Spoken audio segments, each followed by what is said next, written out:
If you hold N4, 2, and 6 certificates and you'd like to study at a university, there's an alternative, which is not applying through the normal application process, but rather applying through the RPL process. Now, let me quickly explain to you what is the RPL process.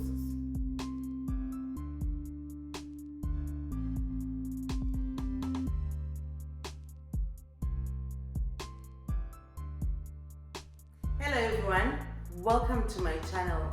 If you are new to this channel, my name is Yondela. Welcome Wamkelekile. To the returning subs and viewers, welcome back. Thank you so much for coming back to watch yet another video, and thank you for commenting, thank you for sharing your experiences, thank you for sharing this platform to your family, your friends, your community at large. Please continue doing so. Let's continue growing this platform. Let's continue spreading this information I'm sharing on this platform until it gets to the people that need it the most. And let's continue making Tibet education fashionable.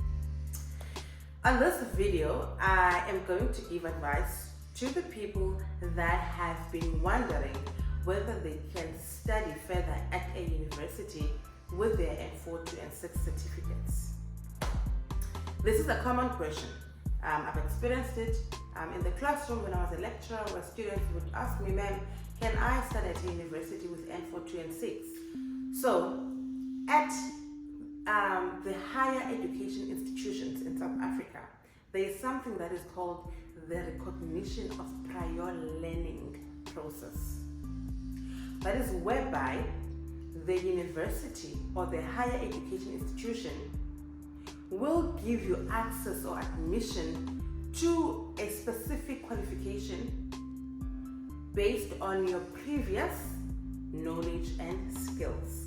So this could be through your work experience, or it could be through some courses that you have studied along the way.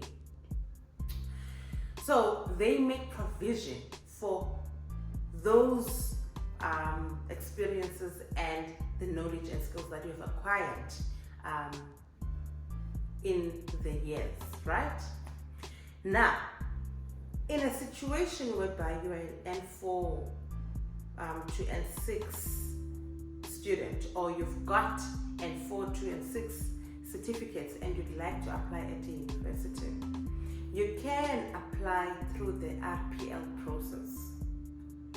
So what they will do is they will assess your previous knowledge and skills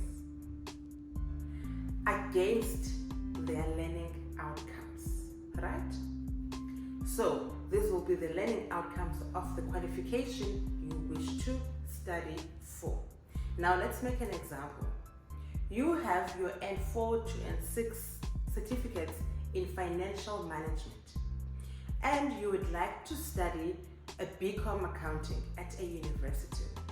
So what you would do is you would inquire at that specific university where you wish to study at. Ask them about their recognition of prior learning process and how can you go about applying to start that process. So now what happens in most universities is that it is important that a candidate inquires early in the year. So now, if you'd like to study in 2025, you need to inquire early in 2024, because often the RPL process takes about 6 months. So it depends from university to university. So it is best that you inquire early in the year about that process so that you can start the process in order to prepare for the following year. So now, let's assume you start the process in January, right? And the process will end in July. So throughout that process, they will be assessing your knowledge and skills So each university will use different tools in assessing your previous knowledge and skills to see whether you'll be suitable for the qualification you want to study at their university. So it is not a one-size-fits-all. So it's important that you inquire about their processes and you decide on the most suitable process for you. So you will go through that whole process whereby they assess your previous knowledge and skills for, let's say, 6 months. Once they've done with that, they will then obviously make their selections, and if you are successful, you'll then be informed that you've been successful and that you'll be able to enroll for that specific qualification that you've applied for in the following year. So now that is the RPL process in short. So now, like I've said, each university will differ from another university. So it is important that if you are considering doing that for the next year, you inquire at a university now already, so that when they start their RPL processes, you would then have been early, and that you can start and you can then be considered for the year 2025. Here's a catch now with the RPL process. In most institutions we have researched, this program is offered to people that are 23 years of age and older. Because remember, the RPL process also promotes lifelong learning, right? So you may have worked after grade 12 and you have never studied before, and later on in your life you decide, I'd like to go back and study.